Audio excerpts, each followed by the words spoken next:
Did you know that the key to transforming life's challenges into opportunities has been hidden in plain sight for over 2,000 years? Imagine facing life's storms with unshakable calm and confidence. Sounds like a superpower, right? But it's not just a fantasy. This ancient philosophy, Stoicism, is as practical today as it was in ancient Rome and Greece. Stoicism teaches us that while we can't control everything, we have the power to choose how we respond. In today's uncertain world, this philosophy offers a sense of control and anchor. But Stoicism is more than just a mindset. It's about taking action to live a purposeful, resilient, and happy life. It's not about suppressing emotions, but understanding and managing them to lead a more fulfilling life. Whether you're dealing with stress, facing adversity, or seeking more joy, Stoicism offers timeless wisdom for transforming not just your thinking, but your entire life. Join me on this journey of discovery and transformation. If you find value in our journey, please hit the subscribe button and watch until the end, as every moment of this video will bring you closer to uncovering the Stoic wisdom that can change your life.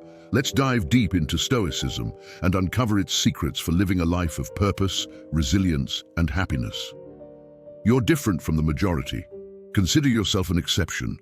So are you ready to start your Stoic journey with Stoic Control, where timeless truths meet everyday life? 1.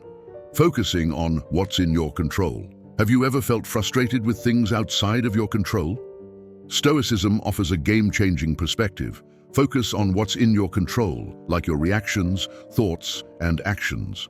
Epictetus said, "It's not what happens to you, but how you react to it that matters." This aligns with modern psychology, as Carl Jung said, "I am not what happened to me. I am what I choose to become." When faced with situations outside your control, like traffic or negative comments, remember that you can't change them, but you can change your response. Take a deep breath, accept the situation, and use the time to do something you enjoy. This Stoic principle applies to personal goals, reactions to others, and obstacles in life. Marcus Aurelius said, "You have power over your mind, not outside events. Realize this and you will find strength." Next time you feel frustrated, ask yourself, is this within my control? If not, let it go. Focus on your reaction, mindset, and actions. This simple shift can reduce stress and increase happiness. It's not always easy, but it's worth practicing every day. Remember, it's about progress, not perfection. 2. Embracing obstacles as opportunities. When life throws you a curveball, ask yourself, what can I learn, instead of, why me? This simple shift in perspective can transform obstacles into opportunities for growth and self-improvement. As Marcus Aurelius wrote, "The impediment to action advances action. What stands in the way becomes the way." Every challenge, no matter how daunting, teaches us valuable lessons and tests our resilience. By accepting and learning from obstacles, we can overcome them and become stronger and wiser. The Stoic mindset is about transforming challenges into stepping stones towards personal growth and development. Ask yourself, what can this situation teach me? And become an active learner and problem solver. See beyond the immediate pain or frustration and find the lessons and opportunities hidden within.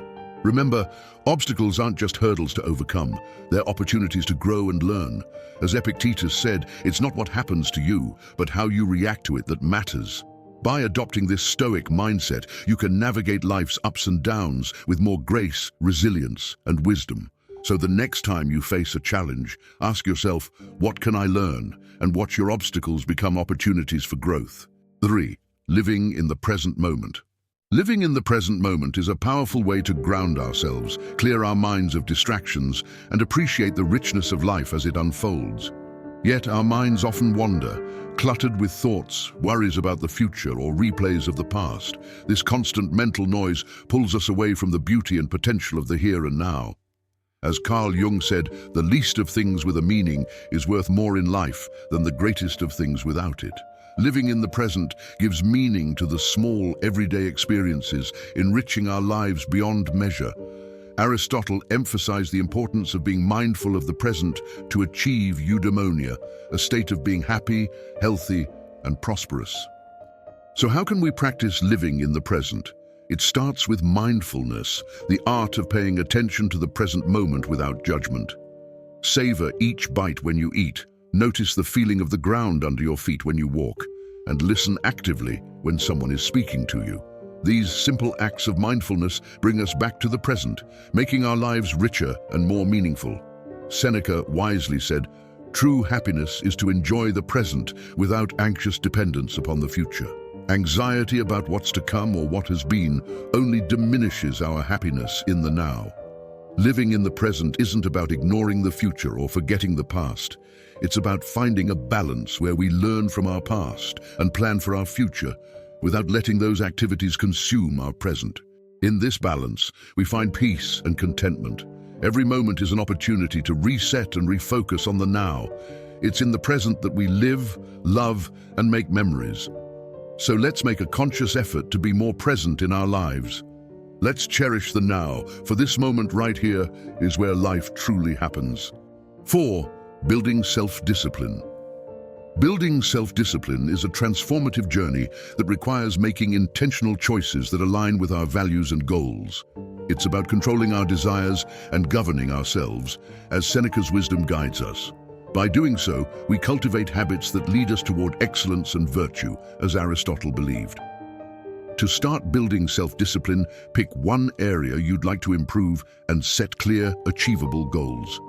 Take it one day at a time, and remember that every choice you make that aligns with your goals builds the muscle of self-discipline. As Epictetus reminds us, progress, not perfection, is the key. As we journey together, let's support each other in making choices that lead to our goals, happiness, and peace. By doing so, we'll find that self-discipline is not a restrictive force, but a liberating one that allows us to live a life we truly love. 5. Developing emotional resilience. Our emotions don't have to control our actions. Seneca's wisdom teaches us to face adversity with composure and resilience. To develop emotional resilience, we must start with self-awareness, understanding our emotions and reactions. Acknowledge your feelings without judgment and respond in a way that aligns with your values and long-term well-being. Find a balanced response to your emotions, neither suppressing nor letting them overpower you. When strong emotions arise, give yourself permission to feel and understand what triggered them. Reflect on your emotional patterns and triggers and choose to respond constructively. Developing emotional resilience is a journey that involves practicing mindfulness, self-reflection, and patience. Build a toolkit of coping strategies and treat yourself with kindness and compassion. Remember, emotional resilience is not about never feeling negative emotions, but about learning to navigate them with grace and emerging stronger and more self-aware. Let's embrace this journey together and support each other in becoming more emotionally resilient. 6. Memento Mori. Remember you will die. Letting go of petty concerns and living with purpose and integrity is crucial. Seneca and Epictetus emphasize the importance of remembering our mortality to live more wisely and cherish our relationships and experiences. Incorporating Memento Mori into our lives can be a powerful motivator to live our lives to the fullest. Think about the things you've been putting off, like pursuing a passion or reconnecting with loved ones. Memento Mori reminds us not to take our time for granted and to live more authentically. It teaches us to appreciate the impermanence of life, which deepens our gratitude for the moments we have. When we remember that our time is limited, we're more likely to cherish our experiences, live more mindfully, and express gratitude for the people and moments that enrich our lives. Let's use Memento Mori as a catalyst for growth, gratitude, and a deeper appreciation of life. Remembering that we will die one day encourages us to live more fully today and make every moment count. 7. Practicing gratitude. Seneca and Epictetus both stress the importance of gratitude in achieving contentment and living a fulfilled life. By focusing on what we have and finding value in our present circumstances, we can cultivate a sense of appreciation and gratitude. Practicing gratitude is about making it a daily habit, taking a moment each morning or evening to reflect on 3 things we're grateful for. This practice helps rewire our brains to focus on the positive, boosting our mood and outlook on life. Gratitude also means embracing challenges and finding lessons within them. Instead of asking, "Why is this happening to me?" we can ask, "What can I learn from this?" This shift in perspective helps us appreciate our experiences, both good and bad, as valuable steps on our journey. Practicing gratitude also helps us build stronger connections with others. By expressing appreciation for the people in our lives, we brighten their day and strengthen our relationships. Aristotle believed that gratitude was key to achieving true happiness. By recognizing the good in our lives and striving for a virtuous life, we can cultivate a sense of abundance and happiness that shines from within. Modern psychology supports the benefits of gratitude, with studies showing that people who practice gratitude regularly experience less anxiety, sleep better, and have a more positive outlook on life. Let's make gratitude a cornerstone of our daily lives, celebrating small victories, cherishing moments of connection, and finding joy in simple pleasures. By focusing on what we have, not what we're missing, we can cultivate a sense of abundance and happiness that shines from within. Remember, it's not happiness that brings us gratitude, it's gratitude that brings us happiness. 8. Focusing on personal excellence. Seneca and Epictetus emphasized the importance of self-improvement and learning, advocating for a life lived in accordance with nature and reason. Personal excellence comes from within and is reflected in our actions and choices. It's about setting personal standards based on our values and aspirations, understanding our strengths and weaknesses, and taking consistent steps towards improvement. Resilience is key, as it's about how we respond to setbacks and failures, not just our successes. Aristotle said, "Excellence is never an accident. It is always the result of high intention, sincere effort, and intelligent execution." Embracing challenges as opportunities to learn and grow, cultivating a growth mindset, and living authentically are all essential to personal excellence. Practicing gratitude also supports our growth and well-being. Let's commit to focusing on personal excellence, setting our own standards, embracing our unique paths, and taking pride in our progress. Remember, it's not about being perfect. It's about being proud of who we are and how we live. 9. Not caring what others think. Marcus Aurelius observed that people often value others' opinions over their own self-assessment, which can lead to a life lived according to others' expectations rather than our own principles and values. Seneca and Epictetus echoed this, emphasizing the importance of living a life true to oneself, not shaped by others' expectations or approval. To start caring less about what others think and more about being true to ourselves, remember that you are the author of your life story and have the power to define your worth. Practice self-reflection, asking yourself if you're living a life that's congruent with your principles and values. Embrace vulnerability, being open about your flaws and imperfections, and remember that perfection is an illusion. This authenticity attracts the right people into your life and helps you build a strong inner fortress that remains unshaken by others' opinions. Remember Aristotle's golden mean, finding balance in life by considering constructive feedback while maintaining your autonomy and self-worth. Incorporating a Stoic mindset means understanding that your worth is determined by your virtues, actions, and commitment to living a meaningful life, not by external approval. Let's commit to valuing ourselves for who we truly are, living lives that resonate with our deepest truths, and shining our light in the most genuine way possible. By doing so, we can break free from the need for external validation and live a life that's truly our own. 10. Accepting change. The Stoics viewed change as a natural part of life's rhythm. Marcus Aurelius said, "Accept whatever comes to you for what could more aptly fit your needs." Seneca and Epictetus taught that becoming too attached to our current circumstances can lead to disappointment, and that change is a necessary component of personal development and happiness. To become more accepting of change, we can acknowledge that change is inevitable and a natural part of life. Practice mindfulness and appreciate our current experiences without clinging to them.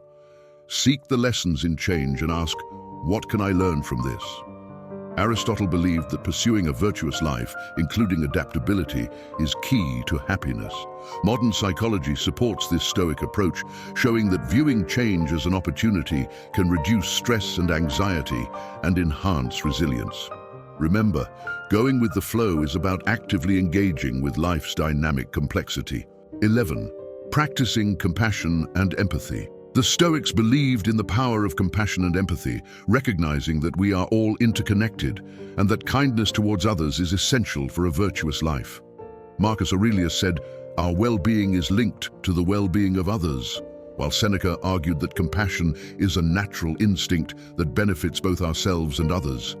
Epictetus taught that we should strive to understand others' perspectives and approach them with empathy rather than judgment. To practice compassion and empathy, we can listen actively and try to understand others' experiences and feelings, show kindness and generosity through small acts, such as a smile or a kind word, be present and attentive to others, recognizing their value and dignity. Aristotle believed that empathy is essential for building strong friendships and that it is a key component of a happy and fulfilling life. Modern psychology supports the benefits of compassion and empathy, showing that they can improve our relationships, increase our emotional well-being, and even boost our physical health. By caring for others and practicing compassion and empathy, we can find purpose, happiness, and a sense of belonging in our lives. Let's strive to create a more compassionate world, one act of kindness at a time. 12. Reflecting and reviewing regularly. The Stoics believed in the power of reflection and review as a means to living a virtuous and purposeful life. Marcus Aurelius, in his personal writings, demonstrated this practice by regularly examining his thoughts, actions, and decisions. He saw reflection as essential to living a life of virtue and purpose, reminding us that our internal dialogue shapes our external reality. Seneca recommended regular self-assessment as a way to foster self-improvement and wisdom. He likened life to a play, suggesting that we periodically review our roles and performances. Are we acting in harmony with the character we wish to embody? Are our actions reflective of the script we value? Epictetus encouraged his students to end each day with a review of their actions and attitudes. This wasn't about self-criticism, but about self-awareness and growth. He urged us to ask ourselves, what did I do well? What did I do wrong? What duties left undone? To incorporate this Stoic practice into our modern lives, first, make it a habit. Dedicate a few minutes each day to reflect on your day. What were your victories? Where did you face challenges? How did you respond? Writing it down can enhance its benefits, giving you a tangible record of your journey. Second, use reflection as a tool for gratitude. Third, approach this practice with kindness and compassion towards yourself. If you found value in our journey together, we humbly ask that you express your support by liking and subscribing. Your thoughtful reflections and insights are welcome in the comments below. Share this wisdom with others, and remember that true growth and transformation come from within. By committing to this practice of reflecting and reviewing regularly, we can ensure that we're not just passively experiencing life, but actively shaping it according to our values. By taking the time to look back, we gain the insight needed to move forward more aligned, more aware, and more in tune with the essence of who we are and who we aspire to be.